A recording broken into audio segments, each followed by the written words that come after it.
Over 50 million views. You're listening to The Joe Cronin Show. The Joe Cronin.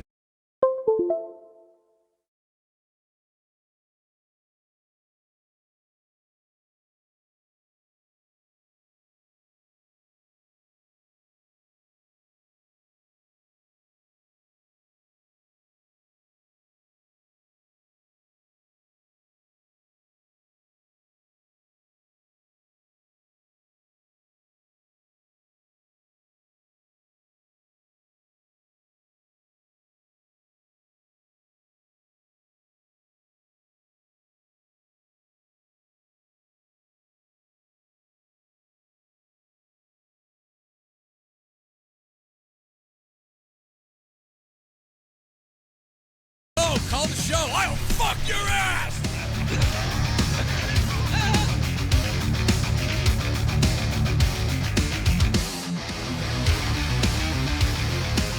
I want to kill myself. If I think it sucks, I tell you. The Joe Cronin Show.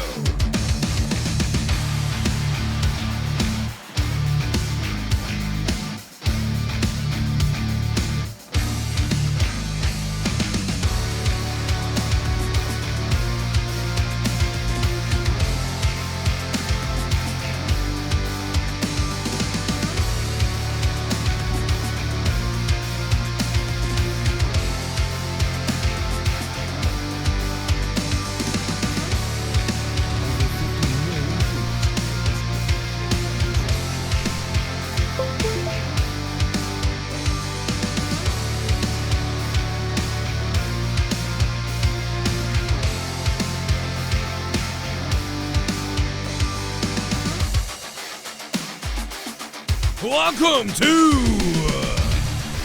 the NXT Takeover Phoenix review for January 26, 2019. My name is Joe Cronin. This is the Joe Cronin Show on the night after Takeover Phoenix, which was... It's going to be a different review tonight. It's going to be a little bit of a different review tonight because I got to tell you, man... Oh, call the show. I'll fuck your ass. It was a good show. I'll go fuck your ass too. Now it was a good show tonight, but there was something missing. There was something lackluster about tonight's NXT. I will come out and say that. This is one of the lower rated NXTs I've ever given it.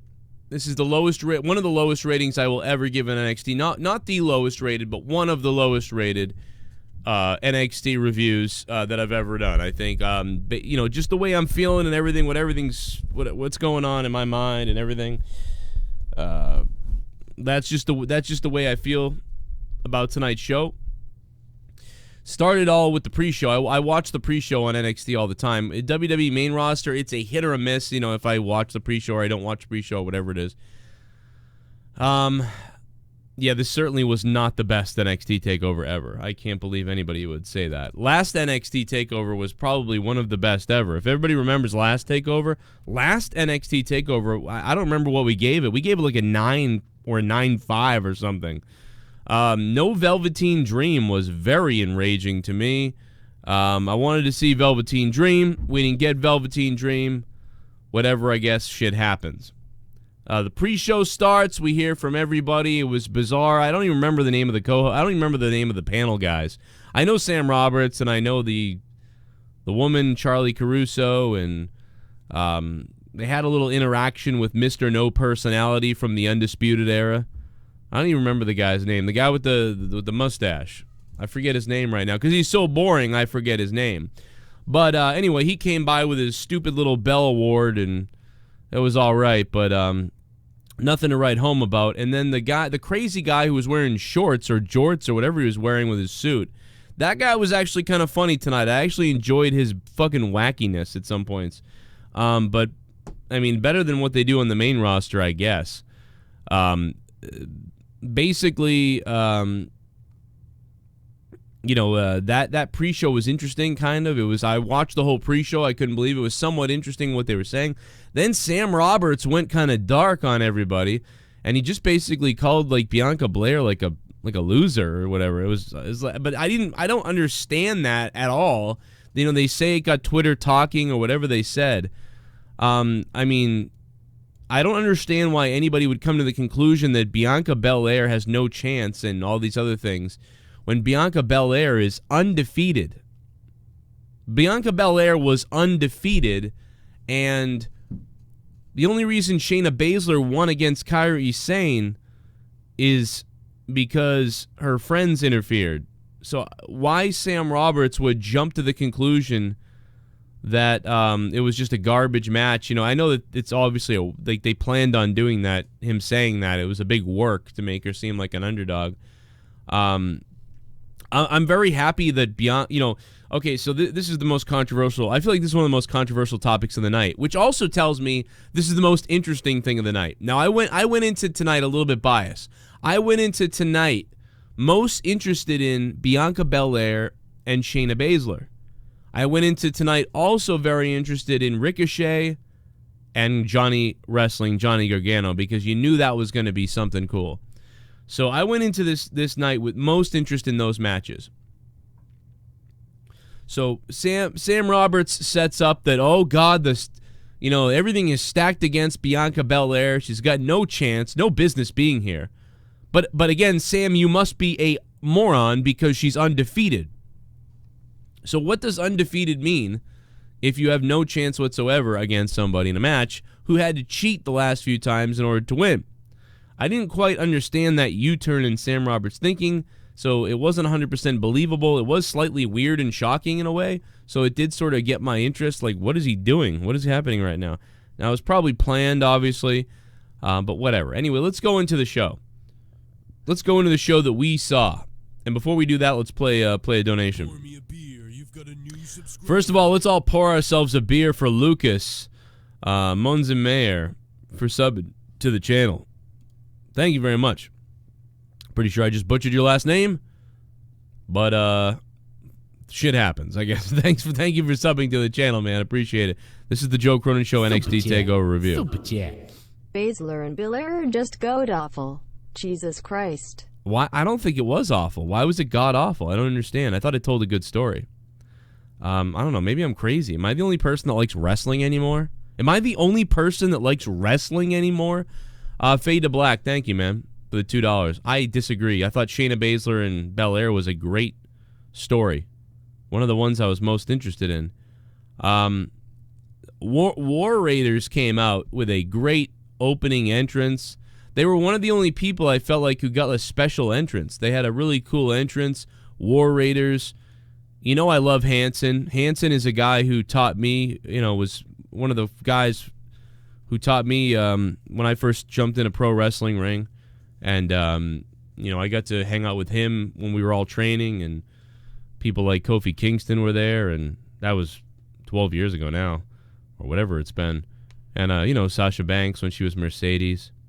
And I really couldn't be any more happier for him. So it may be a little bit of bias that I'm marking out for somebody who did a lot to help me for a little while. And maybe that's it. And maybe a guy that I know has helped so many people here in New England and so many wrestlers from around the world who have come to get trained by him and the Chaotic Wrestling and former Killer Kowalski School, Flip Gordon, and one of the more recent graduates from that school, going back all the way to Albert and Triple H in China. But it's just so many people have come through that school. And it's really cool to see Hanson be able to be in there as a War Raider, although War Machine was, I thought was the better name, but they couldn't go with it for whatever reason. They couldn't do it. War Raiders were great entrance, great hype. Undisputed coming out, more great hype. I felt the energy at that point. I was loving it. I enjoyed it. Then they had their match. I thought the match was a decent tag team match. It was a good opening tag team match. Whatever you want to give it. I don't know, a 7 out of 10, an 8 out of 10, something like that. I would give it a... Ryback, get the hell out of the chat. Ryback, get the hell out of my chat. Ryback, you son of a bitch. Sorry, I lost my mind. But no, I mean, I don't know. 7 out of 10 or 8 out of 10. Something like that. First match of the night. pretty good. I thought it was good. A good 7.5 maybe is where I'd be at. Then we had, after War Raiders and the Undisputed Era, I'm just going to go right into these things. First of all, the War Raiders become the new NXT Tag Team Champions, taking the belts away from Undisputed. Where does Undisputed go from here? All beltless at this point. Very interesting. They're here to take over, but they're not here to take over now. So I wonder if they will get the call up to the main roster, or how in the world they're going to somehow get some kind of redemption down in NXT at this point. But either way, the War Raiders are fresh. They had become champions.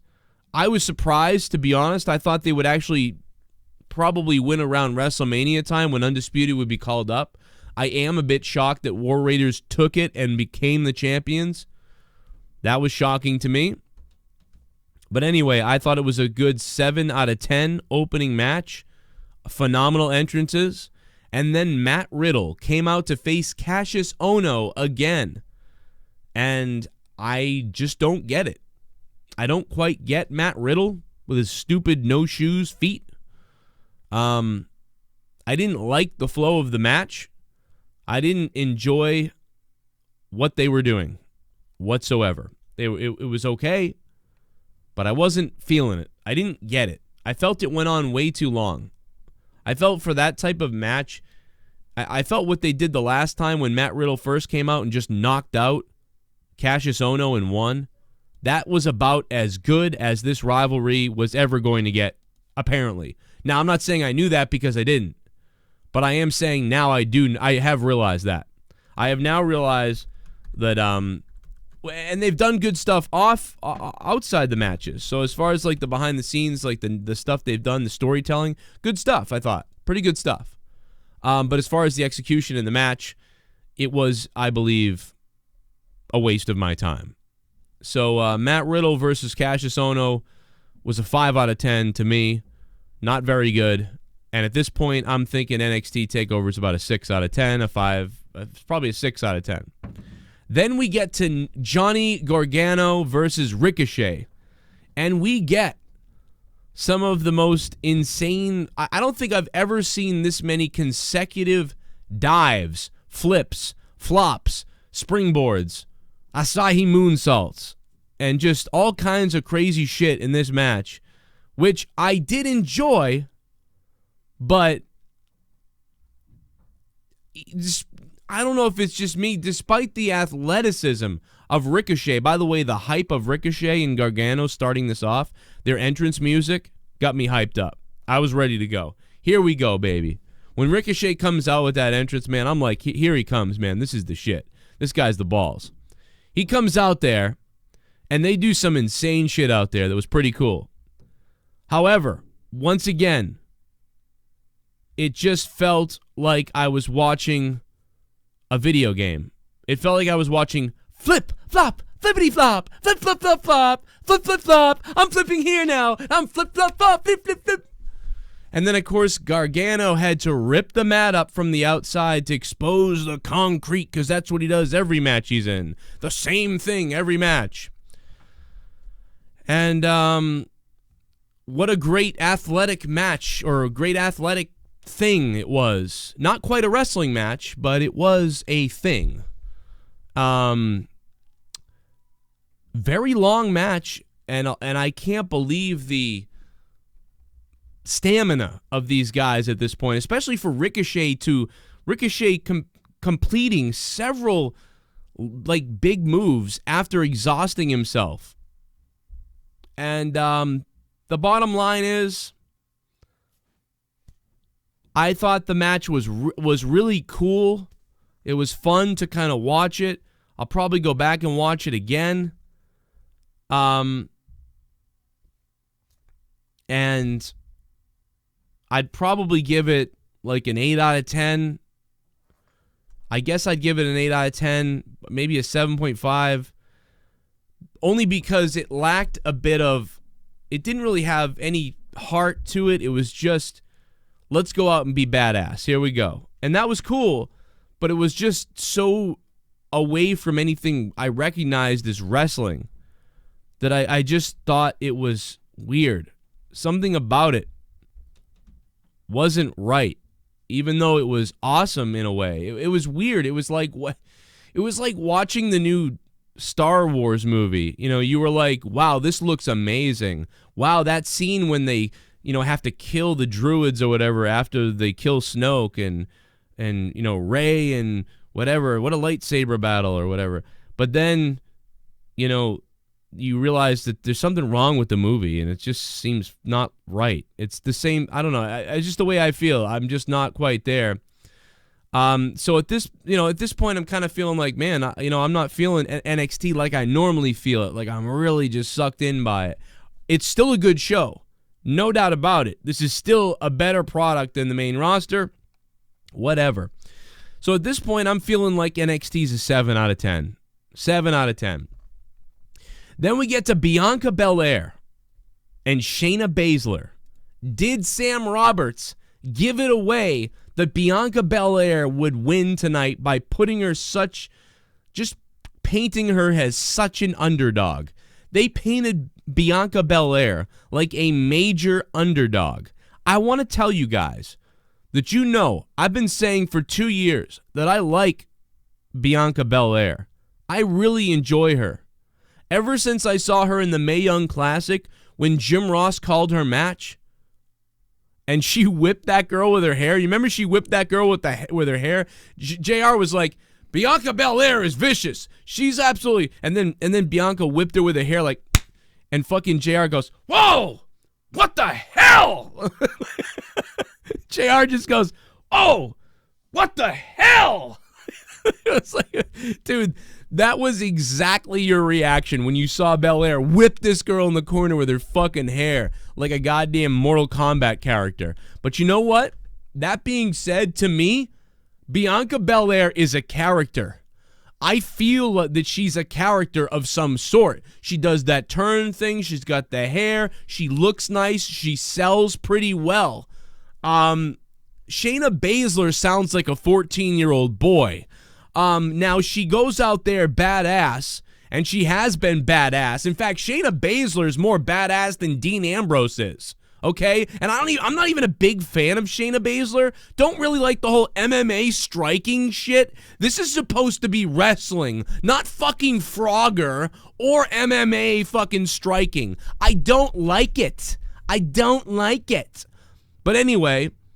Shayna Baszler doesn't run over Bianca Belair, which is a great thing. Shayna Baszler does not run over Bianca Belair. And you knew she wouldn't because Bianca Belair was going to fight back. Shayna Baszler makes it seem like it's over right from the beginning. They make it seem like it's over from the beginning. Bianca Belair has a little comeback. Shayna Baszler comes right back again. And then all of a sudden, Blair comes back and then fucking shenanigans start. However, when you think it's over, it's not over because she beasts out of this fucking goddamn submission hold. Nobody really saw that coming. They thought Bianca was done.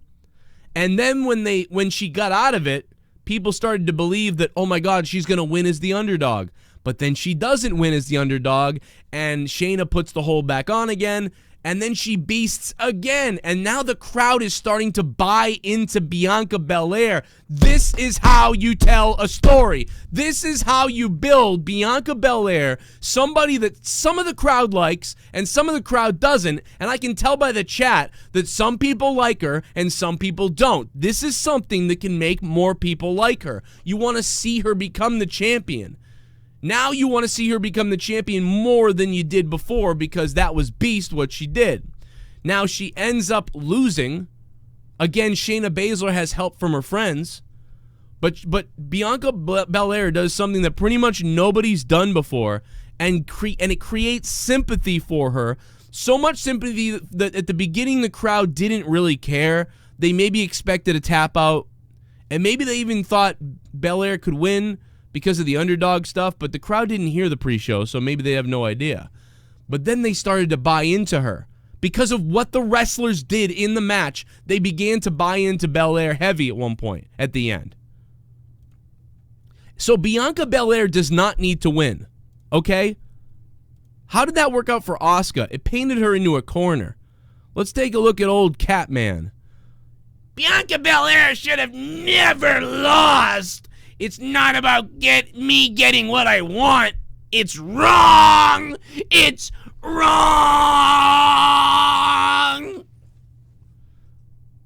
Yeah, she should have never lost. It's not about me getting what I want. It's wrong. AEW Chief Information Officer, you loser. The fact of the matter is, Bianca Belair remains undefeated and wins the championship. Who gives a shit if she does that? Now, you're like, that was pretty badass. I didn't think Bianca Belair would be taking that seriously. I didn't think she could do that, and that moment at the end was cool, and I'm kind of interested to see the next one. If you just put the belt on Bianca Belair undefeated, you got yourself another Asuka problem. The only difference is Bianca Belair can talk and entertain a little bit better than Asuka can. So no, wrong, JD. You're wrong. This is how you build sympathy. This is how you build a character. This is how you build a story. You don't just give the belt to everyone you think is good.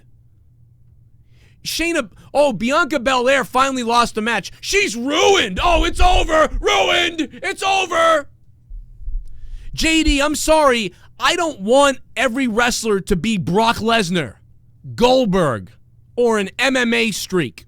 Apparently, you want everything to be Brock Lesnar, Goldberg, or an MMA streak. Well, let me suggest something to you, JD. Why don't you look up right now the MMA rankings and who has 8 wins in a row or more and start watching their fights on the UFC. Okay? Go watch that if you want to see a streak continue.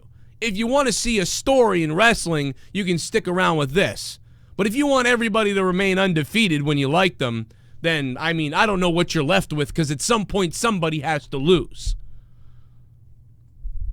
So, I thought this match was the best match of the night, execution-wise, wrestling-wise, story-wise. This was the best story of the night. Bianca Belair and Shayna Baszler. I went into the night saying, I hope this match steals the show somehow. Now, I don't think that the match was anywhere near the athletic competition that Ricochet and Gargano was. What they did was, I don't think we've ever seen that many consecutive aerial assault moves done in NXT before. But what Shayna Baszler and Bianca Belair were able to do with a wrestling match and a story was simply the best thing of the night. I hate the 4 horsewoman talk. I couldn't give a damn about the 4 horsewoman. I think it's retarded. But that's it. And let me take a donation, see what's up. 10. Oh my God, where is Ty Dillinger been? Remember when he was coming out in NXT and it was awesome? Now he's gone. He is the perfect dark match. Triple Gaming! Sup, Joe? Sup? Good show tonight, not the best, but it had its moments. Gargano finally wins a singles title. Ono and Riddle was average. War Raiders new tag champs.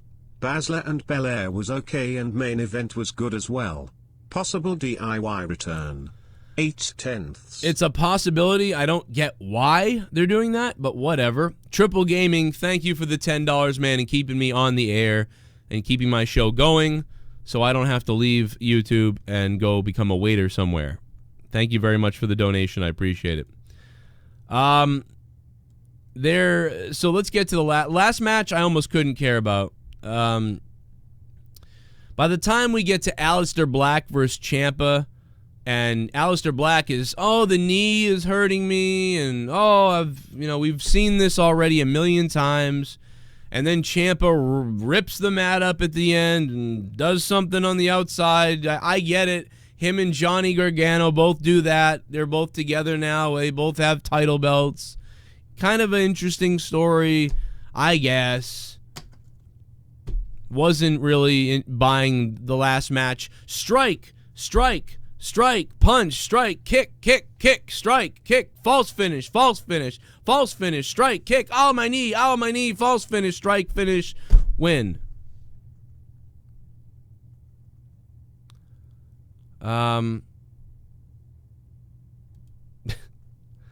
JD don't know shit about wrestling. He failed he failed his Call of Duty channel, so he turned to wrestling for views. I know that. I know that because I was doing wrestling reviews when JD was playing Call of Duty. And then he decided, well, let me do this instead. I know that. Don't worry, I know that. I had 5,000 subs when he was playing Call of Duty and he couldn't get views. Black vs. Ciampa was underwhelming, I agree. Black vs. Ciampa was kind of it was good, but it was just underwhelming to me. Like it was I don't know what they could have done better. I probably would have had some kind of gimmick at some point tonight. There was no stipulations or gimmicks really, I don't think. They really needed a stipulation tonight. They needed, honestly, Black and Ciampa should have been a first blood match. That's just my opinion. If you'd made that a first blood match and had everything that happened before happen, and this match was exciting because of that idea, which maybe they can never do it. Maybe they cannot do first blood. Maybe that's the case, and I bet it is. But that's a stipulation that would be fun to come back. Maybe they could even do a Royal Rumble theme where Ciampa and Aleister Black have to eliminate one of the two has to be eliminated from the ring. That would be interesting. Or a 3 stages of hell match. An elimination from the ring, 2 feet hit the ground, and then a street fight, and then, if needed, a cage lowers. I mean, I don't know, something. They needed something. They were missing something tonight. Triple H missed on this, as far as I'm concerned, for the first time. For the first time. And he didn't miss, by the way. I'm wrong with saying that. He didn't miss. They hit a home run with every other NXT almost. There was 1 or 2 NXTs where they hit like a triple or something. They hit a home run almost every time. I would say tonight they hit a very loud double. Very skewing double off the corner wall. But I really believe that they miscalculated this show tonight with not having a stipulation of some kind. Ladder match, whatever. It needed something. And they didn't have that. There was something that wasn't completed, which is normally they kill it, they complete it. But this is one of the first times, if the Rumble is epic tomorrow, which it won't be probably, but this is one of those times where the main roster could possibly step up if they actually had a good show. But I don't know. I don't think that may not be possible for the main roster. So I am going to go ahead and give tonight's show a 7 out of 10. A 7 out of 10 for this NXT, which is not the lowest rating. I believe one time I gave an NXT a 6.5. And tonight I give it a 7 out of 10. I will never watch that main event match ever again. I possibly will watch Ricochet and Gargano again, maybe, because it was so wild. I got to watch it again to see everything that happened. I will probably watch Shayna Baszler and Bianca Belair again because it was just a cool ending. I enjoyed the ending. And I'd probably watch War Raiders' entrance again. So pretty good, but again, something about this show tonight was irritating me with the flips, the flops, the flips, the flip, the flop, the false finish, the strike, strike, strike. I felt like I was watching MMA or like backyard wrestlers who don't know how to wrestle. They just punch each other for real. Like it was just a lot of it wasn't wrestling until Bianca Belair and Shayna Baszler actually told a better story. It was weird because you wouldn't think they would be able to do that because even Baszler with her MMA strikes was irritating at some point. Pour me a beer. You've got a new subscriber. Whatever, though. Magnus Games, what's up, man? Thanks for subscribing to the channel. Let's see what else we got here popping up from you guys. And I will, I don't think I did. I didn't turn on Skype yet. I'm sorry, guys. I will get my Skype going for anybody that, we'll see if we can get a couple people on. Get it, man. Here we go. About to get it, man. Here we go. Here we go. Here we go.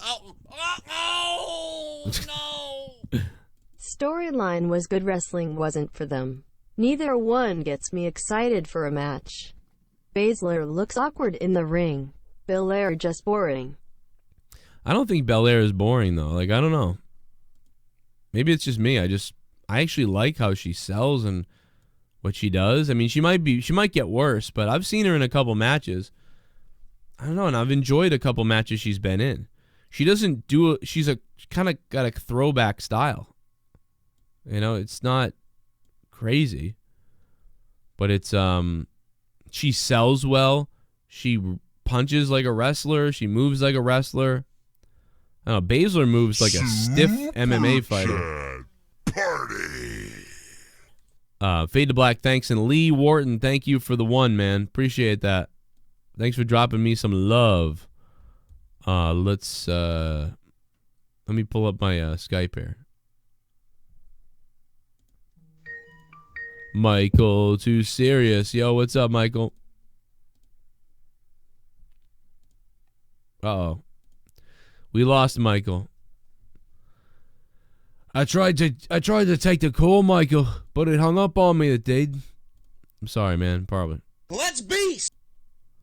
Let's cry. He wants everybody to be undefeated. If he likes them, they should be undefeated. Everybody should be undefeated.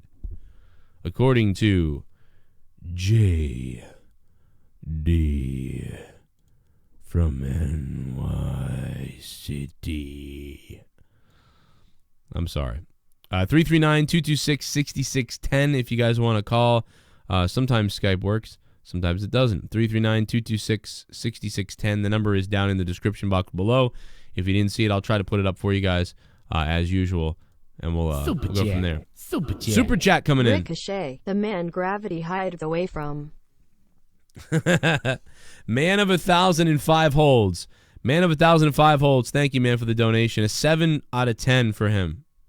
Give me a hell yeah! I agree with that. I'm usually not a huge fan of wrestlers spamming high spots, but Ricochet does it with ease and tops his spots every time, which makes it special, so it didn't really bother me. I give this PPV a 10. 6.5 out of 10 from Ed's View. Thank you, Ed's View. Yeah, I agree. I mean, I really like Ricochet. I really do like him. My favorite Ricochet match so far has been the one where he was in the ladder match with all the other guys, because they complimented him. Think Belair is like when someone calls and tells you Raw was good and you ask them, okay, so what's so good about it, and they're silent. I feel it's the same for her. Take away the hair and what's left? Nothing. She is boring and I want her off my TV, Joe. Deftones, I think what I like about Bianca Belair is her attitude when she's on the mic, her attitude, her look, and it all goes into the same category. Her selling ability, her charisma is what I like about Bianca Belair. And what they did with the story tonight made her better tonight. That's the whole point. She may not have been that good. But now you want her to win more than you did before, I would think. Will WWE bury 2 black women this weekend? Yeah, maybe Dorian Moore. You never know with WWE. Possibly.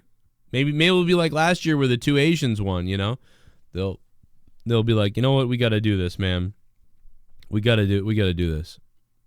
Let me have a drink of water. Look at my other new camera angle. Look at that. You now can look at me from the side. I don't know. We'll see what's up. Bianca Belair could go two different roads. You know, she could go she could be really good, or she could end up being blah. But I've seen Bianca Belair wrestle for the last 2 years, and I don't know. I've enjoyed her in most of the things she's been in. It's been more interesting than other things to me. F Shadows, thank you for subscribing to the channel. What's up, F Shadows? We are having a subscription party. Shit bomb. Hey, Grumpy Joe. NXT was great 7/10. It was so great I fell off my wheelchair. Watch tomorrow night. I'm coming in at number 22. Oh my God. Royal Rumble. Lex Luger. Oh my God, Lex Luger could be entering the Royal Rumble at number 22 tomorrow night. That's incredible. He'll be wheeled down in the wheelchair to the ringside. and then they'll put him in there, and who knows what will happen. Let's go to JJ Sausage on the phone. Yo, what's up, Joe? What's up, man? Just watched NXT. I did want to give my opinions on the Belair and Baszler thing. Yeah, let me know, because that one's a tough one for me. It's really a controversial one, I think. To be honest, I fucking agree with you 100%. I love the storytelling, the fucking wrestling. You know, sometimes you don't really need all the high spots or the flying stuff. I love it personally, but sometimes you don't really need it in a match to really tell a story or really have a good match, you know? Right. I think so, too. I didn't know what kind of match we were going to get because I'm not a big fan of Baszler. And I remember, what was the match where she shoved somebody into the post and they, like, their arm got dislocated? Who was that? Do you remember? Maybe Kairi Sane. I don't even remember. Or maybe it was Ember Moon. It was Ember Moon. I think it was Ember Moon. So, like, I wasn't big on that match, but that moment was kind of cool and it's memorable. I remember that. I don't really remember what else happened that show. So it's just stuff like that is important to me.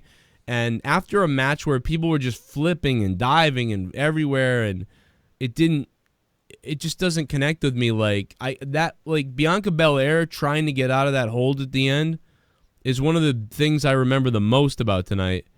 Yes. And I just think that that's the wrestling that I'm looking for at this point. Like Ricochet was really good in that ladder match with all the other guys where they had that big ladder match like 5 takeovers ago, whatever it was, where Lars Sullivan was in that match, and at one point Ricochet EC3. Yeah, EC3. He came diving in off the ropes and landed on the ladder. The ladder snapped and fell, and just all that stuff. Ricochet was so good in that, and I know that him and Adam Cole had a pretty good match too. They had great moments in that match, but again, that fucking super kick, like Adam Cole fucking super kicked the shit out of Ricochet. Ricochet really, like when he's in a match with somebody else who is more of a wrestler than a flipper, it definitely comes off better to me. And I don't know, it was really cool, but there was just something missing tonight. I don't know what it was, but something was off tonight. It was a very bizarre show. It was, and like they kind of like had a different order of the show. Like you wouldn't usually expect it to like flow like this, you know? Yeah, I almost think that Ricochet and Gargano should have opened the night, and then maybe the women on next, and then maybe the War Raiders. You know, I don't even know. I don't know what you could have done. Something was off. Again, I think there should have been one stipulation in a match. I think they needed like something to happen in one of those matches, and they were all just straight up matches. And I think you needed one thing, and I think they should have realized that by the time they get to Ciampa and Aleister Black, that the crowd is going to be spent on the whole false finish, kick, stiff kick, flip, false finish. Like the crowd's going to be done at that point with that. So they really, I think, should have booked that main event with a stipulation. Yeah, I agree. I don't know what else they really could have done to like spark the crowd up, because the crowd was really starting to get, a little there towards the end. But then they kind of cheered and stuff, but yeah, they were just kind of out of it. You can tell. Yeah, you can tell by even the crowd wasn't overhyped. I mean, they cheered and it was loud, especially at a few times at the beginning. But by the end of the night, and they came back a lot to life during the end of the Bianca Belair Shayna Baszler thing, and that was a pretty cool success. They got the crowd to cheer for her. It was really cool and in an honest way. I just thought they did a great job with that. Bianca Belair in the back and Shayna Baszler. I don't even like Shayna. I usually give her a hard time. They deserve a big hug in the back when they get back there, because they really executed that. Well, there was one point where like Bianca ran into the referee a little awkward. The referee was over there. Somebody wasn't in the right spot, and she had to like turn to run into the ref, and it looked kind of that did not look very good. But other than that, they had a really good match, I thought. By the way, Jake DeMarco his niece and nephew were born tonight, so he's out at the hospital with them helping take care of some things. So that's why Jake DeMarco's not here. He will be here tomorrow night for the Royal Rumble. What would you give NXT out of 10? Probably a 7 out of 10, man. I agree. A lot of people are saying that. Some people still give it an 8, 9, but I guess I don't think it was that crazy, but Yeah, I thought it was a 7. I mean, how could you give? I just don't understand how you could give tonight a 9 or an 8 when we've seen, like, last TakeOver was awesome. Yeah. They did, like, epic. Like, it was epic last time. Because it was fucking, what TakeOver was it? I can't even remember. It was Chicago, maybe? I don't remember. But it was like a 9. I remember saying 9 or 9.5 almost. Remember that? I swear. Yeah. It was like maybe a 9 and a 9.5 or 9, something like that. Just damn near perfect. Yeah, so it's like tonight I felt like, well, how can I give tonight a 9 or an 8 when, you know, I mean, it was interesting stuff. Like cool, Gargano got the North American title. I mean, maybe Undisputed's coming up somewhere or going away because, I mean, what are they doing? Where was Adam Cole? I don't even know where Adam Cole is. You know? I don't even know. You know, maybe like they were missing something. It was like maybe they were missing wrestlers. Maybe that's what kind of drain the show a little bit. They were missing people, something like that. I don't know. I mean, I don't think they were missing anybody because they planned this and they booked it this way. You know, I don't think there was. I mean, Velveteen Dream didn't wrestle either. That was a huge thing for me. I wanted to see Velveteen Dream, and we didn't get to see Velveteen Dream. So that was another thing that was. Thank you for the call, by the way. Appreciate that. American title. Hey, 914, what's up, bro? What a night, huh? What a night, man. What do you think? I thought it was very good. I agree with the 7 out of 10. You know. Okay. I agree with that. Or some things that I agree that, you know, didn't flow. You know. Well, I'm glad you agree. I mean, I was worried tonight that I was kind of being a little bit risky by like not loving the hell out of this show tonight. I felt like some people were going to be like, "You're crazy." Let's see what the main roster does tomorrow night to the Rumble, huh? Well, hey, if there was ever a time that the main roster could beat NXT, this could be one of those times. So, I appreciate the call, man. Connor from Kayfabe is on the phone. Connor, what's up? Oh, Connor's mic is fucked up. While Connor fixes his mic, let me play this. Pour me a beer. You've got a new subscriber. Connor's going to come in for Jake tonight. The God of Cringe. The God of Cringe, who doesn't slap his wife. What's up, God? What's up to the God of Cringe? Why don't you get naked and streak out onto a soccer field? Thanks for the sub, man. I appreciate that. I don't think Velveteen is really gay because he's coming out there with those hotties tonight, or somewhat hottie. I don't know. Cadre Brown, thank you very much for subbing to the channel, man. Have a drink for me, dude. Dump that beer down your throat and go looking for a good time on the streets of L.A. If you're from L.A., orale. We've got a new Twitch follower. Hell yeah, take my pants off. Hell yeah, baby. T1 Cage is following me on Twitch now. That's nice, man. Twitch.tv/Joe Cronin JCS. I appreciate that, dude. I needed a fucking another Twitch follower. So shout out to you. Give it a hell yeah. And now we got... Joe, your evaluation of the NXT Women's Championship match was on point. I was upset that Bianca lost, but you opened my eyes. The story they told was amazing. JD can go screw himself so much for his main event Goon giveaway prize, which I won JCS Army for life. Alikanoa, thank you very much for the 316. Yeah, I just don't understand how JD doesn't see that Bianca needs to be built and sympathy and all this stuff. For her to just win would have been stupid. I mean, it wouldn't have helped her that much. It really wouldn't have. Everybody doesn't need to just win and go undefeated. I agree, Joe, except for Drew McIntyre. Yeah, Drew, you're right. Drew, you should always win, Drew. Damn right. Matt Begley, thanks for the sub, man. I appreciate it. Drew McIntyre, man, that's been on the show a couple times over the last 5 years. Here again. Super chat. Jack Swagger MMA debut now on Bellator. Oh, really? I'll still kick his red, white, blue ass. Can we watch Jack Swagger's fight right now? Does anybody know that? Like, is it free to watch it? Good question. I have no idea. Shit bum. I'd got everyone's beef with the show tonight. Someone said that Black versus Camper. Someone said that it was the worst NXT title match ever. As if no one remember Bobby Roode versus Hideo Itami. It was the greatest. It was okay, but worst. Come on, be serious. It was not the worst, but it was not very good either. So, at least that's my point of view on it. It was a waste of my time. Because it was just kick, strike, fake finish, kick, strike, fake finish, kick, yay. I'm going to pull the padding up for the 900th time. Just... Shit bomb. Whatever. Hey Joe, I see you're alone tonight. Finally I get you alone. I just squirted all over bed and just got cream pie by 7 big cocks. Now I gotta clean up. Tomorrow night I'll be back for some more. Oh, God, yeah. I want you to be back for some more, baby. Taxes suck, so get up to $100. Taxes suck, so be. I'm trying to look for Spike TV. They don't have Spike TV on YouTube TV? I think Spike TV is no longer a channel anymore, isn't it? Didn't they get, like, sold? Well, how do I watch this Jack Swagger fight, then? Hold on, let me see if I can find it. Jack Hager. God damn it, somebody find me the fucking Jack Swagger fight. Super chat. Jake Hager about to fight on Belabor Joe. Oh, God, I know. I'm trying to find it. Belabor. Help. All right. Super chat. Oh, it's on Super Paramount chat. Channel? As long as Roman doesn't return, RR might be better. Paramount Network. As long as Roman doesn't return, yeah, I mean, I don't know. That will be a hell of a pop if he does. Super chat. Super chat. Yes, it's on Paramount Channel. Damn, those fast donations are really helpful. Hey, thank you very much, Fade to Black. Yeah, but I can't find Paramount Channel. Is that on YouTube TV? I doubt it. Because I don't have TV down here, so the only way for me to watch this is... Sure, there's a way you could probably bootleg it. I mean, pay for it legally. Yeah.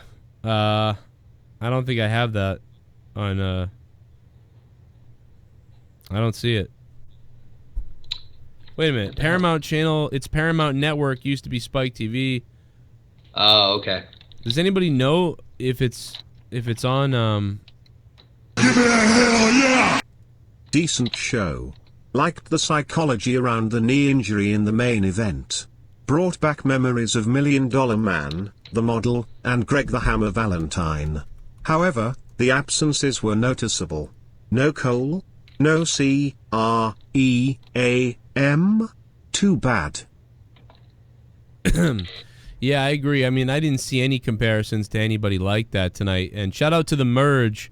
Thank you, Merge, Fade to Black, Super chat. and APZ. Super chat. Wow, I never got a notification.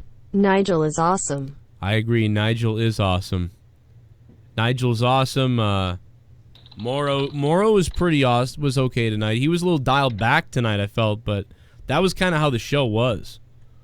It's kind of just like, you know, what are you going to keep being excited about the same thing? And that's where you really see a style like this exposed. They needed some story and some character. I mean, there was a little story in there, but it just was more. There was, I don't know, man. What did you feel about tonight, Connor? Super chat. Well, Super let me play this chat. last one. And how about that fucking kick? Which Yeah, kick? those kicks can be... which one? I'm not There's so many of them. I'm just not a fan of striking somebody with a kick like that in the back or the whatever. It's overdone. When I start seeing a guy striking a guy like that, or kicking him in the back, or kicking people like they're trying to really kick somebody, I just think to myself, I should just watch MMA. Why am I watching this? Like this, I get your point on that one. It's not exciting to see someone kicked with a thud. It's exciting to see someone super kick and sell. Right. Like when As opposed to Ricochet, just like a roundhouse kick. Yeah, Roadhouse. It's not wrestling. It's judo or something. It's not wrestling. I'm actually getting angry at it soon. I'm like starting to get.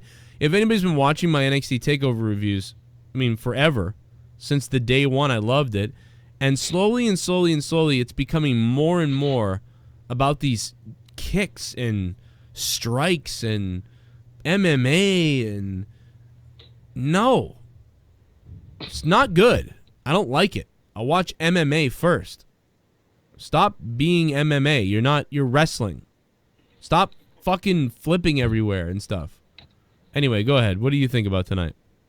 It was okay. I've obviously there's been better takeovers and there's been worse takeovers, but it's hard to like.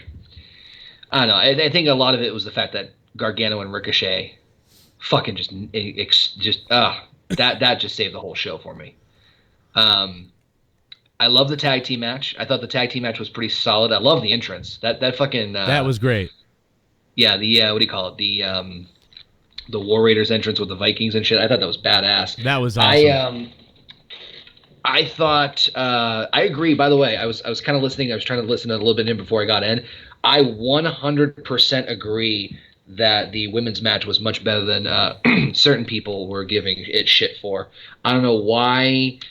I can see why people were giving it shit. I think a big part of it was that it didn't help. Then it was right after Ricochet and Gargano, because that one was just that sucked the wind out of so many people's sails. But that being said, I think that the women's match was really good storytelling, if anything. Yeah, I mean, I think that's really what I think it came down to, and it did the right thing where halfway through you were starting to get a little more into it, and then by the end you really seriously this is all I can say is by the end, at the beginning and towards even the middle, that crowd kind of didn't care. Right? They didn't really care. That I want everyone to go back and watch it if you need to. The crowd basically didn't really care about Shayna Baszler and Bianca Belair. They started wrestling. People went, oh, a couple times went, yeah, oh well.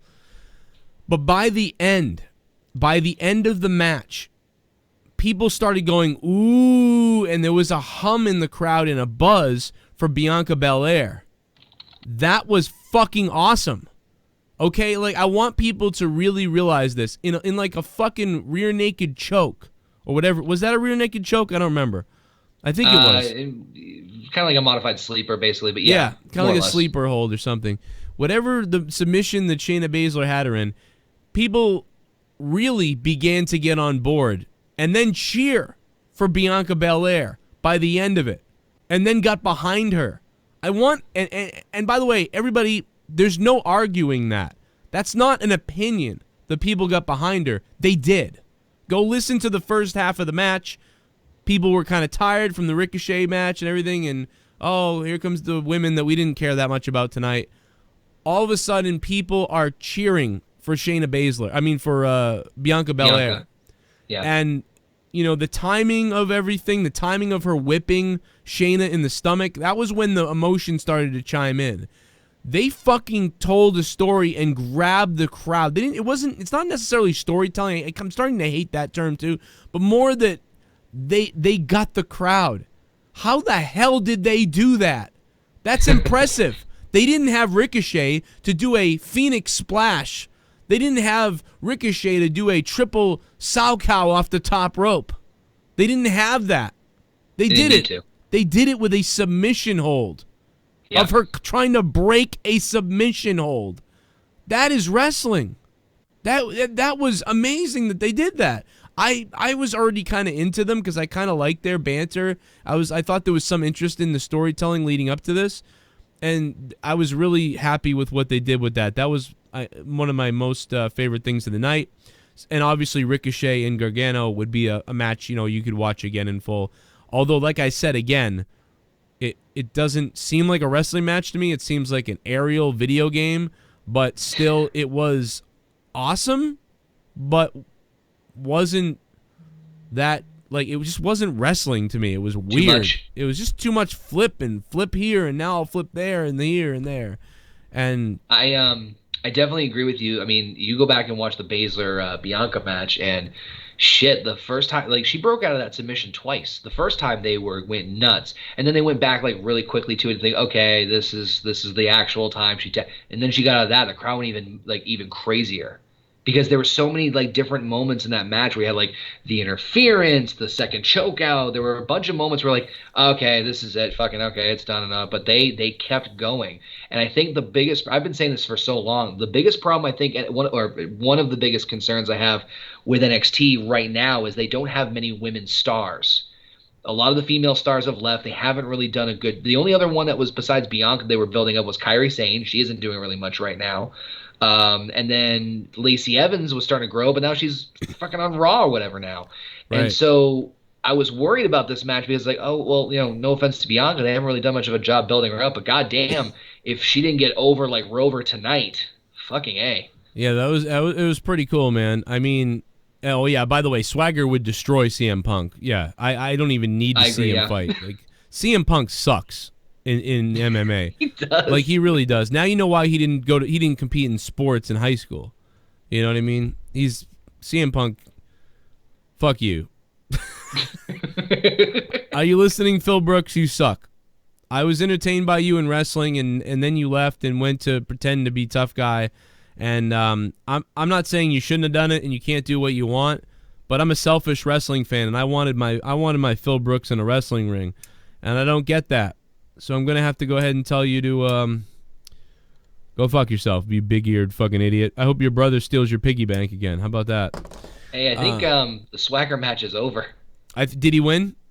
Yeah. I bet he did. I can tell. This guy's serious. Oh man, I just saw him. He got trimmed, and he's still doing the We the People shit. That's hilarious. He is. Oh my god, that's funny. Why didn't Oh god, I wish I got to see it. Super Dad just tagged us on Twitter, and he just looked right at the camera after they did the replay, and he just goes and does the hand over start and yelled, "We the People!" I'm like, that's awesome. That is awesome. That is awesome. Okay, so I can see it. He sent us a highlight. Yeah, it's on Twitter. Thank you guys for that, because what the fuck? I don't know why YouTube TV. Well, I guess YouTube TV doesn't really have everything, but oh yeah, I'm watching it now. Okay, am I gonna see him knock somebody out here? Let me see. Oh yeah, he's punching the guy. Oh, he busted somebody open. I think it's a submission. Oh yeah, he submits him. It's like a front. He looks the best I've ever seen him. Yeah, he's in shape. He was like a front face choke. But look at the very end, like at the 55-second mark. Oh yeah, here it is. Yeah, he's looking really trim. They cut away right after he did it. Like he's doing some kind of Nazi thing. Get it off him. Get it off him. Oh, that's funny as hell. Arthur Reyes on Twitter goes, "Sadly, Joe, you sound like an old man who doesn't like when things change." No. Old man yells at cloud. I get why you'd say that, but nah. I just don't. I don't enjoy the flipping everywhere for a whole match. I don't enjoy MMA fighting in WWE, and just like and like JD's fucking stupid tweet, which is the dumbest thing ever. I disagree. I'm usually pretty like trying to be civil about everything, but I 100% disagree. I don't enjoy when everybody you think is great or should be good or needs to go undefeated. This is literally the opposite of what Bianca Belair needed. Bianca Belair, now people are behind her. They just got people behind her tonight a little bit. And people were not really behind her, so they had to do that first. If she just won the belt tonight, it would have been almost for nothing. No, there's no story there. Yeah, and she doesn't need to be undefeated anymore. She doesn't. No. It doesn't help her. It hurts, just like Asuka. Like, Asuka kind of needed it in a way because of her English, right? There was something about that. I get it. But it paints you into a corner eventually. Now there's like... And also, Shayna Baszler cheated, kind of. So the streak... good. Get that out of the way. Now let Bianca Belair chase. Let her be the Tommy Dreamer story. Whatever you want to do. There's emotion built up now. But for JD to say, Bianca Belair should have never lost. It's not about me getting what I want. It's wrong. No, if anything, the way they did it was probably the best scenario possible. Because, like you said, she broke out of the finisher twice. And then even when she lost, she didn't tap. She fucking passed out, which sometimes it's overdone, but in this scenario was perfect. Can you imagine if Stone Cold had just beat Bret Hart at WrestleMania 13, and he because he had to be undefeated or whatever, and he didn't pass out because of the submission? Like that's what this was. How in the world JD can tweet this and not understand? I don't think he understands wrestling. I think he just he probably likes flip flop. He probably liked the flippy flop tonight and the undefeated. I guess I don't know. I think he's on drugs. I think he's on. I mean, really, I think you're on drugs. You wanted Bianca Belair, who hadn't really been built up yet enough to just win the title tonight against Shayna Baszler and remain undefeated. As like nobody would have cared. It would have happened and nobody would have cared. Instead, you had probably the second best thing that happened to the night. My favorite thing of the night, but probably according to everybody else, the second or third best thing of the night. I mean, actually, this might have been even lower on the list. But it was really good. You can't ignore the fact that they were able to get the crowd to cheer for her. That's crazy. They did a great job with that. again, she broke out of the damn thing twice. I mean, it was really good that second half. Once the crowd was really behind it, you know, crowds can make or break a match, and they did a hell of a job with this one.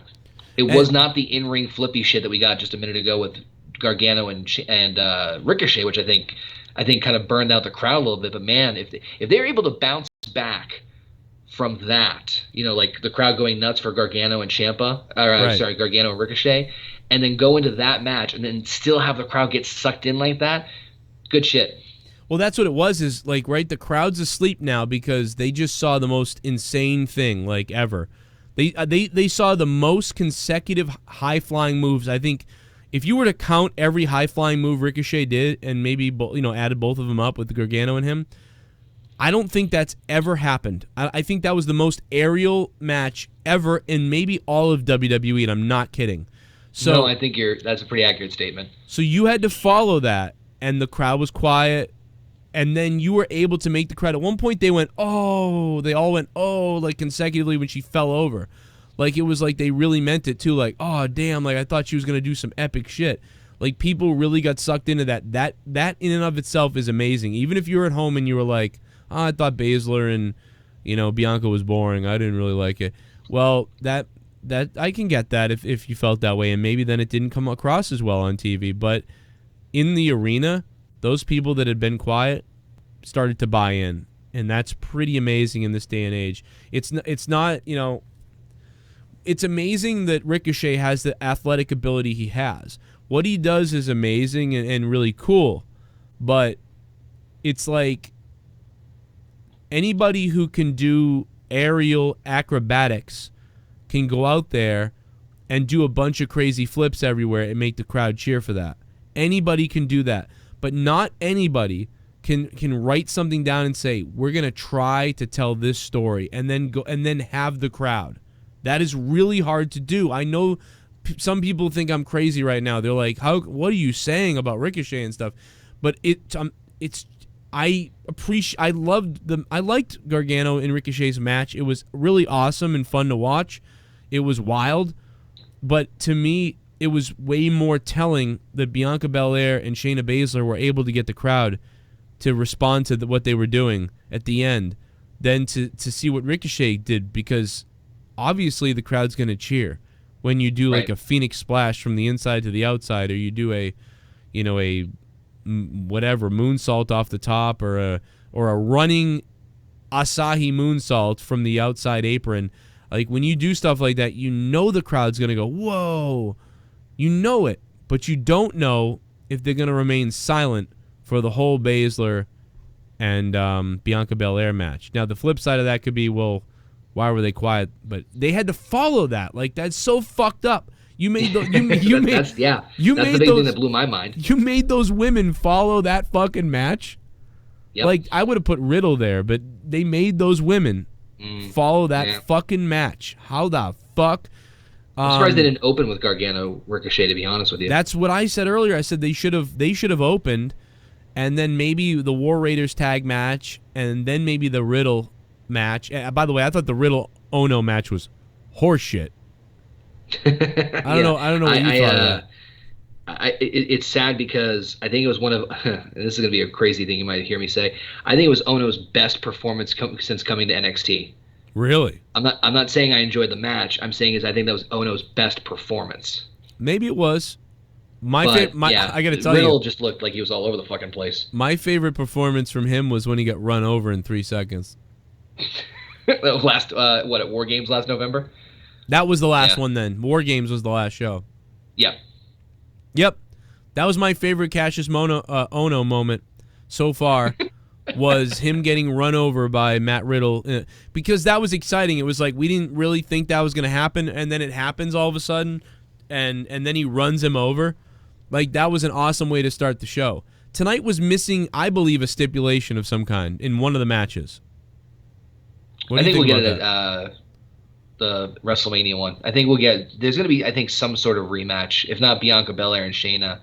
I don't know what the fuck they're going to do, but I think that's where you'll see the stipulation. But what did you think of the tag match? I didn't catch your thoughts on that. I thought it was a good match. It was a sort of like a well-rounded, nice match. It wasn't anything epic. Great entrance, great opening, great energy. I thought the entrances might have outdid the match, to be honest, but I thought the match was pretty good. And Hanson's ability in the ring terrifies the fuck out of me. Dude, I'll tell you what.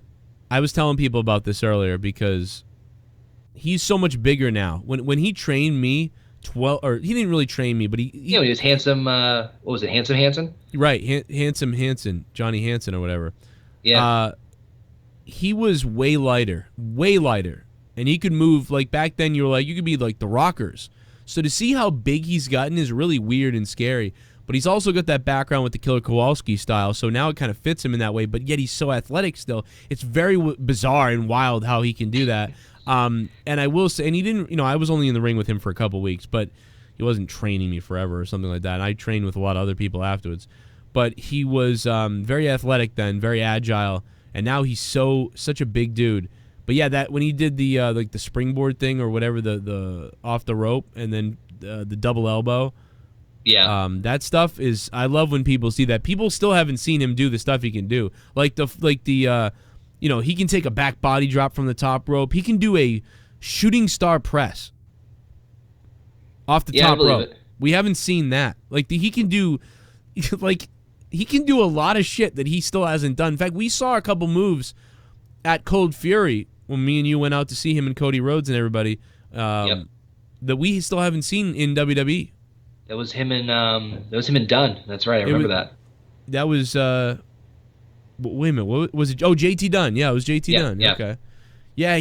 Did Dunn win or didn't somebody run in? No, there was fuck. I have to remember now. It was either Brian Fury ran in on somebody. Didn't he? Yeah, Fury ran in, but I think Hanson still got the win. Okay. Yeah. I can't remember, but yeah, you're right. Like some of the stuff, but just like the very first thing he did, the very first thing like Hanson did in this matchup that was like, oh my god, was he like did he was going like for the dive through the middle of the ropes and he just fucking took a back bump. I'm like, what the why? He hasn't even been 5 minutes in the match. But yeah, this was probably the bottom 5 NXT takeovers. None of them are really bottom, right? Like this is not a bad takeover. I thought it was a 7 out of 10 takeover. Yeah, actually, that's pretty much what I gave it. I think the big part was, honestly, like I said, the women's match impressed me. I get your whole thing about the kick with Ciampa and Black. I think for me, the biggest problem was that the psychology of working on the leg was really clever, but I think it just dragged out. I think it didn't get, the match really didn't get too exciting for me until, towards the end, towards the very, very end, when you had, all the freaking counters back and forth. And that part intrigued me because they were doing some really clever counters. But the build going into that just took so long. Yeah, that was my issue with it. I almost didn't care, but that's why I said I felt like there should have been a stipulation, and it should have been in the main event because tag team match is a tag team match. You don't need it. Championship's on the line. The women's match was fine the way it was. Ciampa and Gargano certainly doesn't need anything. They were going to tear it up no matter what. And after seeing all of that, you get to the main event, and you're kind of like, I've already seen everything tonight. I saw a good wrestling story. I saw fucking epic aerial, amazing shit that I've never seen. I saw a tag team match that was good. It's and now the main event, what are they left with? So I felt like the main event clearly needed something. And I don't know what that something would have been. Street fight, I don't know. Some kind of match we've never seen before. Ladder match. Ladder match would have been okay, if Gargano wasn't wrestling, I would have made him the special ref. Yeah, that could be interesting. But it needed something, and I think it really needed something like a cage or not. And I don't like cage matches, so not a cage, but it just needed something. There needed to be a stipulation in the last match. Even a no DQ or something simple. You don't have to go too crazy with it. Maybe not. But I wanted to. I would have gone hardcore match, and I would have had barbed wire, and I would have had thumbtacks. I would have had them break tables, ladders, and nothing too gruesome or anything like that. Nothing, whatever. At the very end, somebody could go off a ladder into the thumbtacks, and then somebody could go through 2 chairs in it or something. They needed that, though. I really, really believe that. I strongly believe that last match needed that. And if that last match could have been an 8 or 10, a 9 out of 10, it would have brought this show up to an 8, and it would have created some diversity among the show as far as what they were doing. But to me, by the end, the striking and the kicking, to me, I was worn out with it. I was like, oh, just seeing everything. And then even ripping the mat up, it was like, I already saw that. Like, that I felt was a little... Like, why not break a table? They were trying to connect, like, Gargano and Ciampa. I don't think they needed to do that, though. No, they didn't need to do that. They were doing it, and it ended up being... No, break a table or like go into the crowd or do. They needed something at the end. They missed it. They missed something, and it wasn't necessarily Black's fault with Ciampa. It was just their placement after all that stuff, and for them to just kind of go out and have a little regular match. And that was half the problem was the card placement. I agree with you on that. No, that's it, man. I'm gonna probably just finish up and be done. Get ready for the Rumble tomorrow. I'm gonna I'll do my Rumble predictions early tomorrow, guys. So that will be up. Check out Connor's review after you're done here. He already did his for NXT tonight. Connor from OKFabe, youtube.com/OKFaber. It's great if you have ADD because my reviews are much shorter. Oh, yeah. I mean, I don't know. I'm just ready to... I was like... This is one of those nights where I had a lot to say. You know, some nights... You know, this is the one good thing about NXT. Like, when we do Raw, if I had no Jake and it's just me and Raw is boring... I just sit here and be like, wasn't good, I guess. I don't know. Like, I don't know what to say. It was just usually. But NXT, there was a lot to sort of break down and talk about and piece together tonight. But bottom line is I give it a 7 out of 10. Star Trek Discovery's got to be on YouTube.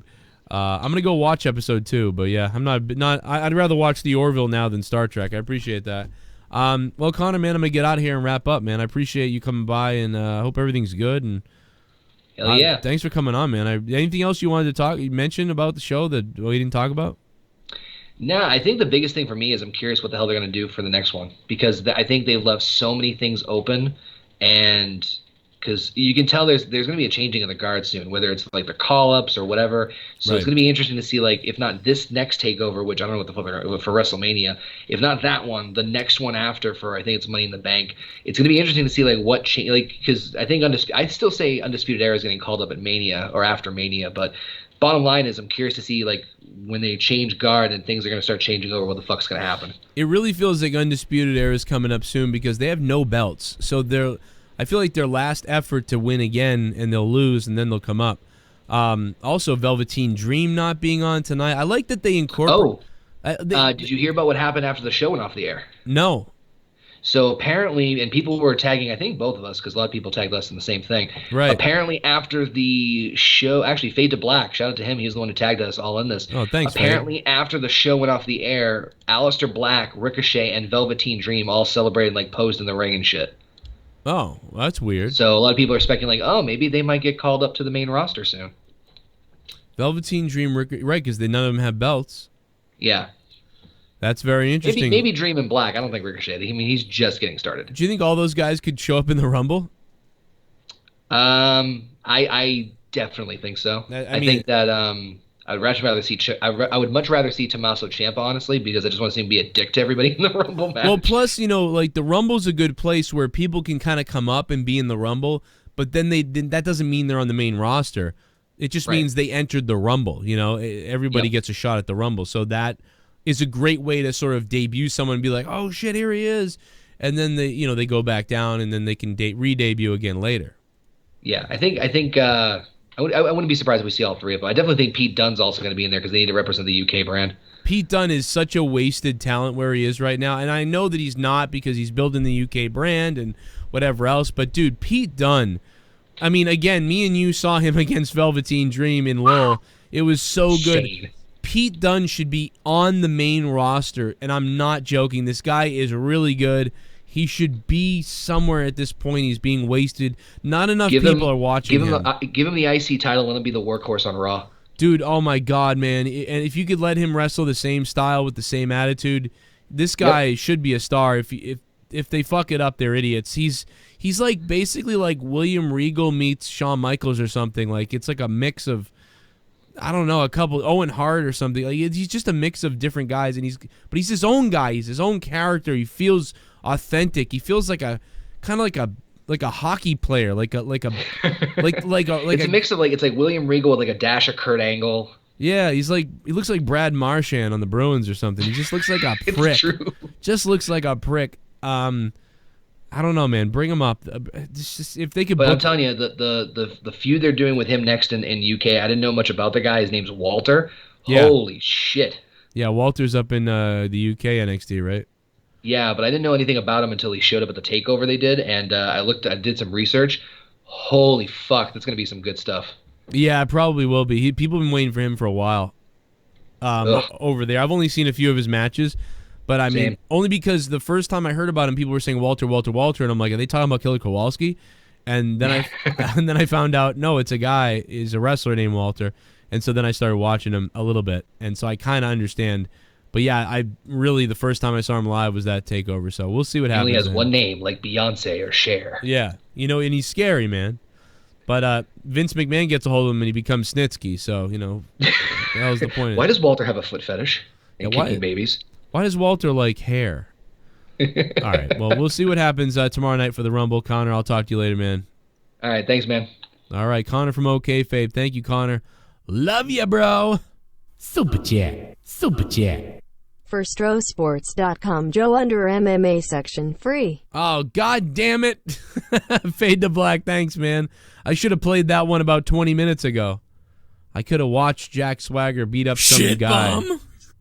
Not to defend JD or anything, but he stated that Belair should buy DQ or count out there for her not whining the title but stays undefeated for the meantime, setting up a rematch. But her not winning tonight helps her in the long run, I believe. Nia open legs dance. I agree. I get what he would be saying with that. I think it's actually important that she lose and that something is taken from her. Despite the fact that she shouldn't lose, it was the right thing to do to get people upset and to get people in her corner. So I really think she needed that to happen. But that's my opinion. Super chat. Super chat. The kick to the fucking face by Black. MMA vibes. Yeah, the kick to the fucking face by Black. Yeah, MMA vibes. Exactly, Peasy. I don't want to watch MMA in WWE. Yeah, Walter reminds you of Snitsky. Shit bomb. Kozlov. Hi Joe, watch me. I'm getting my ass kicked. BTWR Truth is singing my entrance. He says what's up. Jack Swagger. Jack Swagger, thank you for becoming a $5 shit bum, Jack Swagger. You are not getting your ass kicked, Jack. You have won. You have won. Unbelievable. By the way, JD always takes shots at me without mentioning my name all the time, crying about me. So that's why I'm calling him out, because I call people out by name and to their face. I don't take underhanded, weird shots without mentioning somebody. I actually mention people's names. You've got a new subscriber. Most of the time. Juggernaut 097, thank you for subbing to the channel, man. Have a drink. Let's have a fucking drink. Have a party. My daughter had her birthday party today. We had a really good time, but by the time everybody was leaving, NXT was starting, so it was a very chaotic day for me. I enjoyed it. Wow, Swagger tapped him out quick. He looks good. Yeah, man. It was some kind of front face lock or something, I think. Big Matt, thanks for the $2. Yeah, Swagger, man. Take that, CM Punk. Swagger did it. Hell yeah! I'm ready for AU as soon as they release ticket prices. I'm definitely buying tickets. Hell yeah. NXT Raw SmackDown is garbage, just like JD's catfucker channel. Joe Cronin is God. Thank you, That Wrestling Show, for the 316. I appreciate the donations, guys. You guys keep me going. You know, so many people say that I'm a scumbag and I'm going to lose my life and nobody's going to donate and everybody hates me and I'm going to go away and I'm going to be off YouTube. It doesn't look like it. I would like to see Gargano and Finn go at it like two horny dogs or two fat bitties with fat titties for the last piece of my sandwich. It was a triangle choke. Benito, thank you for that, Benito. It was a triangle choke, he confirms. APZ, thank you, dude, for the donation. You know, you got to protect your sandwich, man. You got to protect your damn sandwich. We'll be talking about the Royal Rumble tomorrow. I have my final predictions in the morning for the Rumble. I've got a bunch of stuff coming up on Patreon. So if you guys want 30 hours of bonus content and podcasts, check out my Patreon, patreon.com/Joe Cronin Show. But otherwise, of course, I'm live. Fred Thomas, thanks for subbing, man. I'm live after every single Raw. I'm live after SmackDown, And on Wednesday nights at 11 p.m. Eastern Time, U.S., we do Out of Nowhere Wrestling Podcast. And then Thursday, Friday, Saturday. Party. Tonight is the Corrupted Podcast. I'll go rewatch it and see it through your eyes. Deftones, rewatch it and see it through my eyes, man. You know what, Deftones? I'm going to rewatch it too. I am going to rewatch this NXT TakeOver. And tomorrow, I will let you know if I feel any different. I will let you know if something changed. I will rewatch it, Deftones. I may be wrong about something, maybe. But again, tonight in 2 hours on my Patreon, Corrupted Podcast. Me, Ken, and JB, plus Filthy Mouth Gamer, doing our podcast that's not about wrestling, but it's about fucked up shit. And you guys should be there live if you're a patron. Only $1 a month. This sucked. 2 fake asses doing bouncy shit are tag champs. A fat bully fucked up by a stoner surfer blonde dude, homeless looking gnome beat a bald guy with abs, and an orthopedic leg doctor attains. We need Cena or The Rock.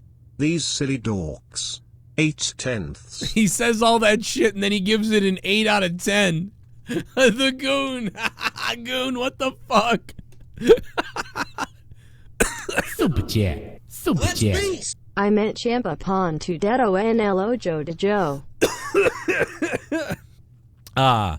He's a perro. All these perros esquireros. Pour me a beer. You've got a new subscriber. Ronnie L. Williams, what's up, man? Thanks for subbing to the channel. I appreciate that. Guys, I am live tonight on Patreon for Corrupted Podcast, episode 87 or something like that. Ronnie L. Williams. I'm going to keep plugging Corrupted because it's the best podcast I do.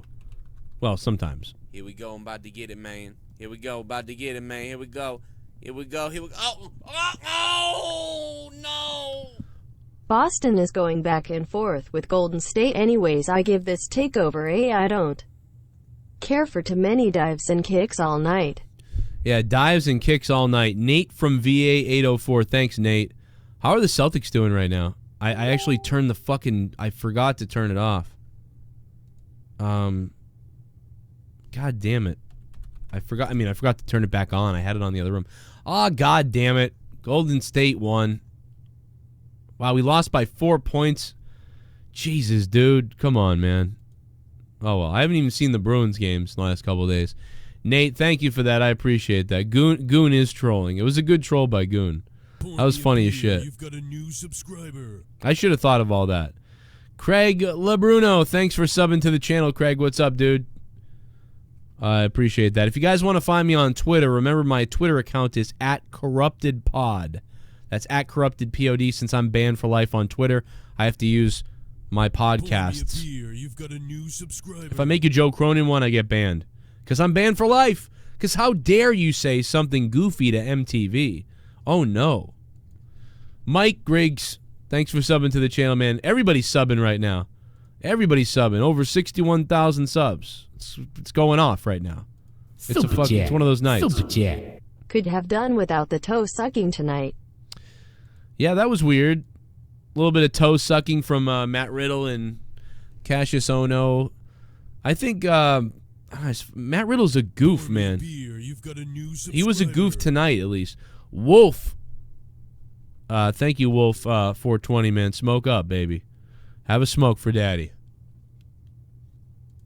Appreciate that, buddy. NXT TakeOver. Tomorrow night's the Rumble. I really hope the Rumble's exciting tomorrow. If the Rumble isn't exciting tomorrow, then goddamn what a letdown this week could end up being. I was pumped at the beginning of the night tonight. I was like, here we go. Here we friggin' go. I'm ready to go, dude. But, you know, I'm being a little bit jaded tonight. I will admit it. I'm a little bit grumpy tonight, I guess, about everything for some reason. You know, what do I want? You know what I mean? But again, I gave it a 7 out of 10. It's still good. That's really good. It's better than most WWE main roster pay-per-views. It's much better. But anyway, no, my Twitter is not banned. @CorruptedPod. @CorruptedPod is my Twitter. I've had it for a little while. But I am technically banned for life. I am technically banned for life. Whenever I make a new Twitter account with Joe Cronin, blah, blah, blah, it gets taken out by Twitter right away. And they're like, you're not allowed to make another account again. I'm IP banned by Twitter. That's what you get, man. All because I said, I made a joke and said MTV hates white people. That was it. That's what got me banned for life. Banned for life on Twitter for saying MTV hates white people. Clearly a ridiculous joke that's stupid. And that got me banned for life. Because when I got banned the last couple of times, people were like, there goes Joe, always getting banned. No, it's not me always getting banned. It's I'm banned because they have banned me, and once they ban you, they will hunt you down and take away your future accounts because you're not allowed to have another account. And tu madre es gorda, yes, your mother is fat, merge. But that's what Twitter does. Unless you do what they want you to do. Or maybe maybe the truth hurts MTV. I don't know, but to be banned for life, very bizarre. Very bizarre. Anyway, guys, I'll see you tomorrow night for the Royal Rumble review and everything else.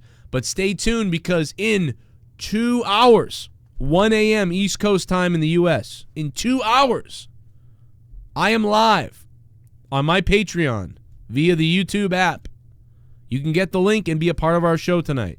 If you've never been there, come on and join us. And if you guys love my show or you like my show or you give a damn about my show and you want more, join our podcast tonight live at 1 a.m. And when you do, you can download all the 85 previous episodes. So you get access to every episode we've ever done. Corrupted Podcast tonight live. Patreon.com/Joe Cronin Show. You can hear it tonight for $1. $1 a month. And you get 4 episodes of Corrupted every month. If you do $5 a month, you get everything, almost everything. You get 30 hours of content. You get my Morning Madness podcast. You get Corrupted podcast. You get my podcast with my wife, Leah. You get my special live podcasts. You get the Discord links and a bunch of other shit. $5 a month on Patreon. But for $1, you can definitely hear all the episodes of Corrupted. For $2 a month, you can hear the Corrupted podcast, but you can also get the MP3 download link as well. How the fuck is JD Chief Officer Cockasucker of AU? I thought he was strictly dickly a WWE guy. Jodis pity if the Rumble sucks. Well, still tune into your show. Best thing after any wrestling show. Thank you very much, the wrestling show guy. I appreciate it. Well, JD sucked up to Justin LaBar, trying to suck off Justin LaBar. Then, and JD then stole basically Solomonster's whole style years ago. He used to do Call of Duty, but he failed at that, so he became a wrestling guy and said that was his passion forever. Just like his passion forever was commentating, except I'm the one who brought him up on stage and let him commentate with me for the first time, calling a Hardy Boys match. And then all of a sudden his passion forever was to be a commentator. He is fake as fuck, and that's why I am real as fuck. So I appreciate that, and I'm glad you noticed. But that's basically what he does. He brown noses. He sucks Justin LaBar's ass. It didn't work. Didn't really work that well for him. He only did it because he wanted to get in with WWE for the special little events. He tried to suck 2K's dick, but 2K told him the same thing they told me, which was, hey, we like you, but we can't really invite you because your content is vulgar and we need to be in the PG realm of things, even if you're a YouTuber. And therefore, he was denied. That's why he became sour on them. And Chris Danker, or Dank Ops, he tried to blow him, but he found out Chris Dank is a cunt asshole. And now he's trying to blow AEW the same way he also tried to blow Impact Wrestling. That's what he does. Isaac Rojas and myself got him his job commentating where he commentates now, as well as he came up with me to do commentary for the first time after I've been doing commentary for 6 years. Apparently his passion forever has been to commentate, despite doing it. It's always the next thing, but that's the deal. I'll be doing some commentary for Top Rope Promotions February 1st, New Bedford, Massachusetts. Come on out to that show. And that's it, man. I'm out of here. I'll see you tonight for the Corrupted Podcast, 1 a.m., 2 hours away from now, on patreon.com/Joe Cronin Show. Come join us tonight and let's talk a bunch of shit about a bunch of people. You know we're going to talk shit about people. And you know we're going to do stuff that YouTube doesn't like. But it's okay because we're going to do it on Patreon. So fuck you, YouTube. Come with the big boys tonight. Move over, Howard Stern. Your satellite fucking radio sucks now because you don't have any good shows. You don't have good radio programs. You don't have good talk. You have a bunch of boring idiots now, Sirius Satellite Radio. You could have had my show, and you can have my show tonight for $1 a month. $1 a month. All the retarded shit that we all spend money on. And for $1 a month, you can literally get about 12 hours of an awesome podcast every month. So instead of buying that condom tonight, come on over here for Corrupted Podcast, and I'll put the condom on, and I'll serve you. Let's beast! Over 50 million views. You're listening to The Joe Cronin Show. The Joe Cronin Show. The Joe Cronin Show. I hope you hang your mother. About Joe Cronin, like I could care less. I'm not really a fan of Joe Cronin, but definitely not a fan. He thinks he's Howard Stern, and he's got a cool way of talking in the microphone, and he's a very shock jock or whatever.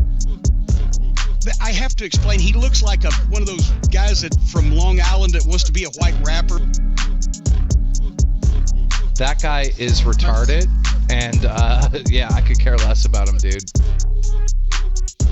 This is the Epic Voice Guy. You're listening to The Joe Cronin Show.